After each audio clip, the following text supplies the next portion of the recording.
How do I identify a supplier that can make my private label product? What are the steps that I want to take once I find a potential supplier to make sure things run smoothly?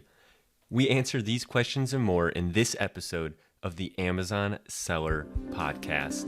This is the Amazon Seller Podcast, hosted by multi-million-dollar Amazon sellers helping you launch your private label business to the next level. Find us on amazingfreedom.com or subscribe to this podcast on iTunes and YouTube. All right, welcome to another episode of the Amazon Seller Podcast. Before we get started, I just want to remind everyone that we have recently released a free private label course called the Smart Private Label Course. This free course sets a foundation for the PL process that we have been receiving a ton of positive feedback on. So you'll definitely want to check it out if you have not yet. And you can get registered for this course by visiting amazingfreedom.com/smart. It is broken down in easy to follow parts that you can watch over the next couple of days and should be really beneficial for you. That's amazingfreedom.com/smart. All right, so in today's episode of the Amazon Seller Podcast, we're going to talk about the process of finding a supplier and ordering your private label product. So obviously this is super important. Once you're doing research for private label products, you think you have a product that has some potential, might do well. You need to find a supplier that can make that product, right? So today we're going to talk about some best practices for that, how to actually go about finding a supplier, and some things that you want to be aware of and make sure that you do when you're in the process of trying to get your product produced. So Andy, one of the first things that we do when we're looking for a supplier is we'll go to a site like Alibaba.com, right?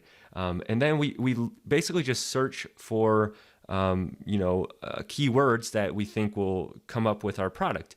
Can you kind of just give us some best practices first off? And I know we talk about this a lot, some of the filters that you like to put in when you're searching for a supplier on Alibaba. Sure. So one of the main things that you want to check, it's a little box at the top of Alibaba. It's called Gold Supplier Status. And basically when you put a little check mark in that box and you hit search, it's going to bring back the results of companies and manufacturers who have paid to be on Alibaba. And, we generally tell people that you want to go with companies that have been there at least 3 years, preferably 5 years. And so it'll actually show in the results how long that company has been a gold supplier status. So that's like the most important thing that you want to check. You want to make sure you're dealing with a company that has been there for at least 3. Again, our preferred time is 5 years because that tells you that company has longevity. They've been in the game for a while. There's some consistency there, and it's just a really good filter to use. Another one they have, it's called On-Site Check. You can check that one as well. It's just another verification that this manufacturer or this trading company actually has a place, an office or a plant where they work out of. And so that's another one that you want to check. And then the third one is if they use trade assurance, which is like an escrow, basically. When you pay the supplier, Alibaba will hold the money until you receive your product and you say the product is good. It just gives you a little more security when you're sending funds over for the final order. Yeah, and the reason we like to go over these is because, we just hear from people frequently, right, that they're nervous to work with a Chinese supplier. They're nervous to send their money overseas, right? And rightly so, right? You maybe have heard stories before where people have had a negative experience with a supplier. However, if you use these checks that Alibaba has put in place, between the three of us, we've sent hundreds and hundreds of thousands of dollars overseas without any issues. And we're not saying that it can't happen at all, but we think that it's much, much safer if you do use that gold supplier and on-site check and trade assurance. And if you signed up for our free private label course at amazingfreedom.com/smart, you'll actually have the whole second section is we go over these same steps, but we just think it's so important that everyone hears these multiple times, because sometimes you go to Alibaba and you forget. I know I do, at least. I forget to check some of these, the gold supplier offer something. So we think it's important to go over it multiple times. All right, Andy. So we've checked these 3 check boxes off. If we want to be safe with our Alibaba search, and we've located a potential supplier that looks like they make a product that is either similar or the same product that we're looking to produce. Can you just go over basically the first thing that you do with that supplier, and why you personally always look to get a sample as soon as you can? Sure. So when you're connecting with a supplier, you're actually dealing with a sales agent. Generally, because they're 12 hours behind, I'm on the East Coast. So I'll start researching those potential suppliers around 9 p.m. I'll contact and get in touch with that sales agent. I'll start chatting with them. I'll move it to Skype. And one of the things that I want to do within a half hour, I want to be able to nail down what the price per piece is going to be for the large order, and then I want to be able to nail down to get that first sample, because it's going to shorten the process. So I try to do that on Skype. I try to do it within a half hour. Get their PayPal. Usually, when you do a sample, you're going to pay between $25, sometimes all the way up to $100. So in that chatting with the sales rep, again, it's all using the keyboard. It's not actually talking. I'll get that first sample ordered. Now go ahead.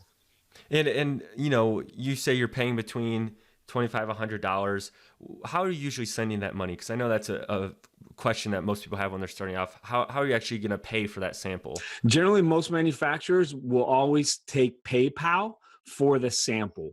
99% of the manufacturers I work with will use PayPal.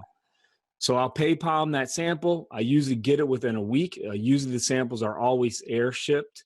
And then I'm going to vet that sample. And this is a huge piece of the process. You have to take your time, and you really have to know what you're desiring in your product. And you really have to get out what I say. You want to get out your measuring tape. If it's apparel, you want to throw it in the wash. You want to throw it in the dryer. Maybe you want to do that 10 times, right? To make sure the dye, if it's a colored clothing piece, to make sure the dye is going to stick, or the raw materials that they use are going to stand the test of time. You want to really fall in love with that sample. Awesome. So, I know you personally have had an experience where you didn't get a sample. So why don't you just share with us, to reinforce, the why we want to get a sample always. Sure. And a lot of times, I know when I was first starting private labeling, this seems really challenging. And this is a wall I think a lot of people get stuck at when they think that they have to contact a manufacturer in China and work through the process, right, of getting a product and getting a sample. It sounds kind of complicated, but when you actually do it, it's pretty easy. But again, you always have to get that sample. So I was working with a manufacturer. They were manufacturing a product for me. It was really good, really high quality. Over chat, I told them another product that I wanted. And I assumed, because they were already making a really high quality product, that this product I was giving them, it would be the same, be super good quality. And so I said, look, I want to speed up the process. I know you're already making great quality product for me. I don't need a sample for this one.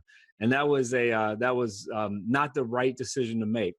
And so they went ahead and made the large order, 1,000 pieces, had the 1,000 pieces shipped to me. They showed up at my doorstep. I opened up the box, and this product, which was supposed to be like the size of a softball, they made it the size of a basketball. And so basically I had 1,000 pieces that were way oversized and not at all like I had intended. And I really could have, I could have overcome that very easily by getting a sample. Yeah. So, I mean, and it worked out okay in the end because you were still able to unload those products, right? But it's a good reminder that, no matter what, even if you're already working with a supplier, it's very highly recommended by us, at least, that you go ahead and get a sample. So, all right, well, Liran, we've found a supplier and we've ordered a sample. How do we actually determine if that supplier, in your opinion, how do we determine if that supplier is someone that we actually want to go ahead and work with especially if there's more than one supplier that can make our product? Sure. So for the first thing I would do is I would want to order more than just one sample from that supplier. I'd probably want to order like two samples so that I can compare the quality of, two samples to each other. Are they the same? Are they different? If I'm going to get 500 pieces, are they all going to be the same, or are they going to make them differently? So that's one thing. I also look for, how quickly they are to respond, how quickly they are to send the product, the packaging, just how it would look if I was the customer, right? The Amazon customer. So those are all things I look at. And then I also compare, usually a couple of suppliers just to see the quality between two different suppliers, and then I can make a choice. Some people choose to get three suppliers. Just depends on how much you want to spend on samples and how many suppliers offer that product. But if I get two samples and they're good quality, that's at least a step in the right direction in terms of working with that supplier. And then I would move on to the next step of really even though I sort of asked for an initial price, now sort of negotiating the final price and the quantity of units that I want to order. And now, if you're talking with more than one supplier and you're trying to get quotes based on a certain price per unit based on a certain quantity, are you trying to use or trying to leverage or pit a supplier against each other at all? Is that something that you personally do? Or you try to say, hey, someone else is offering me to make this product at this price? Do you do that at all while you're negotiating? Yes. I've definitely done that, and I've definitely gotten better prices. So I can think of one product that I was negotiating this Q4 that I got down from, I think it was about like 630 a unit to like about 550 a unit. And that was because I was basically telling a supplier that, look, I have this quote from this other supplier, and they asked me, well, what was the size of the item? I gave them the dimensions. It was like about the same size as theirs. And they ended up saying to me, what, we'll make it a bigger size, which was beneficial, and we'll offer it to you at 550. So ended up getting a better price by sort of pitting two suppliers. And you have that strength to do that when if you actually have it. You could do it if you don't have it, right, and try. But if you actually do have two good suppliers that you could pit against each other, then you really have the power, because if the one supplier says, well, sorry, then you can always work with the other supplier, or you can always come back to them a couple of days later and say, oh, we really like your quality better, we'll work with you. So there's really no downside to doing that. You want to also make sure that you are not that you negotiate the price, but you don't I wouldn't try to cut a supplier manufacturer down like too much on the price also, because you also don't want them to cut corners. So you kind of want to negotiate, but not like kill them on the price, because then they might try to cut corners. And that's also why it's important to make sure that you get an inspection when the product is when the product is completed. And this can be something that can, for me personally, be a little tough sometimes, because I kind of forget sometimes that I'm the customer in this situation, that I'm ordering from the supplier and that they're trying to get my business, right? I almost feel bad, like I'm bothering them if I'm asking for a quote or I'm taking their time. And I kind of have to remind myself, right, that I'm the customer. They're fighting for my business, just like I think we get kind of spoiled with selling on Amazon because we don't really have to fight for a customer's business. They just come to us and buy, right? It's almost too easy sometimes. But if you've ever been in a job for sales or anything like that, you're trying to fight for that customer. And that's what these sales reps or people that you're speaking with over Alibaba, they really want your business. So I have to remind myself not to feel like I'm bothering them, and to remind myself that they're used to having to negotiate a little bit, right? Most of the people that are coming to them are trying to negotiate, and even if it's not on price, maybe on the minimum order quantity, right? They might say you have to order 1,000 units to start, and I almost always try to get that down at least a little bit, unless I'm real confident in the seller, just because I don't want to put out as much capital up front, or I just want to test the quality and don't want to have too many units up front. But these suppliers are used to doing that kind of negotiation. So it's just part of the process, something that we definitely recommend, that you try to negotiate down the price and quantity. And it's just smart, I think. So, okay, Liran, so, you found a supplier, you've maybe compared them, we've gotten our samples. I think a common question that I see a lot from people is, right, we're trying to build a brand here, we're trying to private label our products. So we want to get our own logo on our product. and maybe our own packaging. Can you kind of explain, because I think there's some confusion here with new private label sellers. Is the supplier creating a logo for you? Are they the one that put it on the product?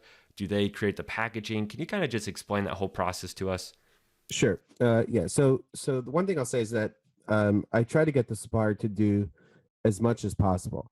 Now there's certain things that you can reasonably expect a supplier to do. There's certain things that you really can't. So, for example, I expect my supplier to print the logo on my item and not charge me extra for it. But I don't expect the supplier to be like a designer, for example. So unless I really want, a very generic looking logo, maybe you can ask them. But if you want, a logo, I mean, even on Fiverr, you could probably, get a simple logo done for, $5-10. But websites like 99 Designs, if you want something a little bit nicer, are places where I get logos done. Um, as far as packaging design, it's kind of the same thing. So I expect that my supplier can get my box printed with my design on it, but I get a designer to actually do the package design, and I get them to do as much as possible. So I'll get them to sticker the items with either with if I don't have a UPC on it and I use a FNSKU label, I'll get my supplier to, or I'll try to get them to put the label on the item and just do as much of the work in China as opposed to sending the item and having to do the work in the US. So I would say any sort of design work, probably your supplier wouldn't do. So can we break that down just a little bit? So let's say I go to a site like Fiverr or 99 Design and I'm looking to get a logo made. Can you just explain kind of like the format that designer is going to give it to me, and then how I'm going to get that to the supplier if I'm like really basic on this, not understanding how the design works and the formats? Can you kind of break that down a little? Sure. So your suppliers typically can work with either, for sure, like an Illustrator file, which is .ai, or they could usually also work with a PDF. So usually either one of those is okay. I usually get my designer to make both versions. Sometimes depending on the AI, sometimes I can open it on my computer, sometimes I can't. So I always want a PDF file and a .ai Illustrator file, and that's usually pretty good. The supplier typically will also give me, for packaging design, will also give me what's called a die cut, which is like a flat sort of drawing of all the folding on the box would be, for example, so that I can give that to my designer, who would then design based on what the box is going to look like and where the folds are going to be. Awesome. And what I would just recommend then to our audience is, just speak to your supplier, right? Ask them questions. Say, hey, if I get this logo made, what format do you need? Is it .ai okay? Do you want a PDF? And then ask them about the box. Say, if I give you a die cut, can you make the packaging based on this, or would I need to go somewhere else? So those are just the type of questions that you would want to ask. And then another tip I would say, if you're working with a place like Fiverr, one of the things you want to be aware of is sometimes the designers will say that you don't have the commercial rights to this picture, even though you paid $5 or $10, and they want to charge you more. They want to say, if you want to be able to use this on your website or make money with this logo, then you need to actually pay $40 or something. So that's just something to be aware of. They sometimes kind of catch you off guard if you're not familiar with that, or if you're not paying attention to what their terms are. So all great information. Thanks, Liron. So, all right, so we get our logo on, our products are being produced. Andy, can you kind of just explain, what your process is before you do the final payment? Are you getting an inspection done on your products in China? And if you are, can you just kind of go over why you think that that's important? Yeah, so you always want to get an inspection. It is it's a very reasonable cost. You can actually do it two different ways. You can have the inspection company just do 30% of the order. And so what they'll do is they'll go into the factory and just randomly pick the boxes that the manufacturer has already boxed up, and they'll go through about 30% of the product. That will cost you right around $125.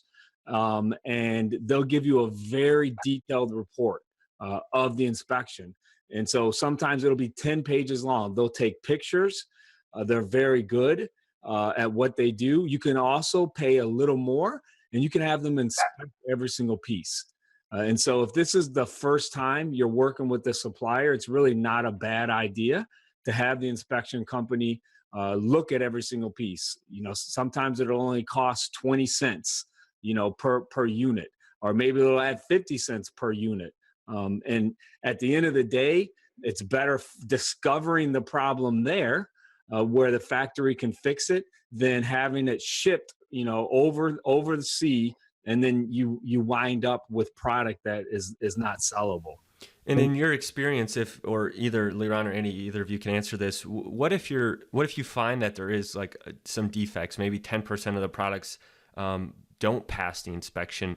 How do you approach that? How do you work that out with your supplier? Or what's your goal? Because you haven't paid the rest of the money yet, usually, right? You've maybe paid 30% up front for these goods, but you haven't paid maybe the 70% to get it finalized. So what's your approach at that point?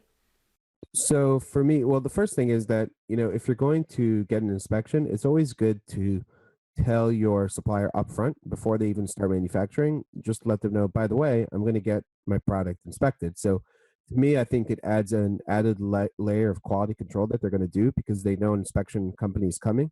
And so they're hopefully going to be more careful to not do sort of a sloppy job on the manufacturing. As far as if there's an issue, and I've had issues, um, then usually I will send the report and point out or like highlight pages on the report from the inspection company and show the supplier. And for the most part, what I found is that usually they'll tell me something like yeah, we, they pointed it out to us and we're working on fixing it, and they'll fix the issue. I haven't heard, um, I haven't had where it's a bigger problem. I have had some uh, friends that have told me that there was multiple problems, and they've had a manufacturer that didn't want to like fix it, and they sort of just gave up on their 30% deposit. But it's never happened to me. But it's that's sort of the point of paying a 30% deposit, and I think that was outside of Alibaba. But if you are working through Alibaba, you can probably file some kind of trade assurance dispute if that's the case, because you know it's really on the manufacturer's end if it's an inspection issue.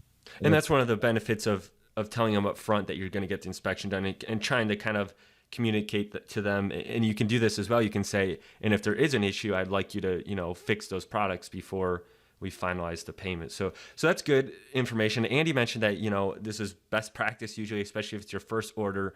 Do you guys do this on ongoing orders, or does it depend on the product? Like, even if you've used the supplier for a while, will you still get an inspection done, or what's your approach to that? Yeah, I recommend every single order, because again, when you look at the cost, it's very minimal.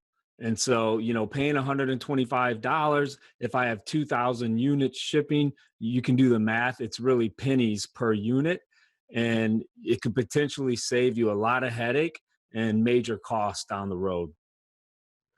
Yeah, and I mean, for me, also, it sort of depends on the product and the supplier. If it's a very easy sort of product, then at times I haven't.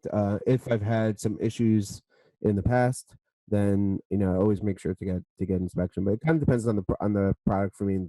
I guess the amount of risk that you want to take. But if you're starting out, it's probably worthwhile to get inspection every time. All right, awesome. And we've talked about this in past podcasts before, shipping, so I'm not going to go over a ton, but let's just recap real quickly. Once we've done an inspection, once we've paid maybe the second half of the deposit, the 70%, how are you getting these products imported? Are you solely relying on your supplier to get them over to you, or at this point, typically you've been in contact with a freight forwarder and you're basically relying on your freight forwarder to get the products where they need to be, right? Yeah, so typically, I've had air shipments, door-to-door air shipments like Air Express or like DHL or FedEx. For example, I've had them done by my supplier, but typically when I'm dealing with a boat shipment, I always involve my freight forwarder and have them take care of everything. I know sometimes people, you can probably arrange your air shipping also directly through your freight forwarder. I've never actually run into an issue by having my air shipment handled by my supplier, but I've always done Air Express for the most part. And I would recommend that you definitely have a freight forwarder and have them, if they have a customs agent, hire a freight forwarder that has a customs agent also, just in case if you do have an air shipment and it gets held up in customs and you need some help, you can contact your freight forwarder and they can help you out. And we, like I mentioned, we've had a previous podcast that goes over this topic in more detail. So if you haven't listened to that yet, I do recommend that you go back and watch that episode about importing, just because it's such an important topic. But I do like to recap it again while we're kind of on this similar topic. Okay, great. So I think that gives us a good look at the supplier relations process. And thanks for sharing these insights with us, Andy and Liron. It's really helpful, I think. And if you want to hear more about this topic, you really should check out our free course at amazingfreedom.com/smart, where we go more in depth on this process. And you can actually watch Andy going to Alibaba doing some of the things that we just talked about. So that should be really helpful. You'll definitely want to catch the Smart course that goes over that. And that'll do it for today, guys. Make sure you subscribe on iTunes or YouTube, and we will catch you on the next episode of the Amazon Seller Podcast. You've been listening to the Amazon Seller Podcast. Make sure to subscribe and join us next time for another look at how to dominate the Amazon marketplace.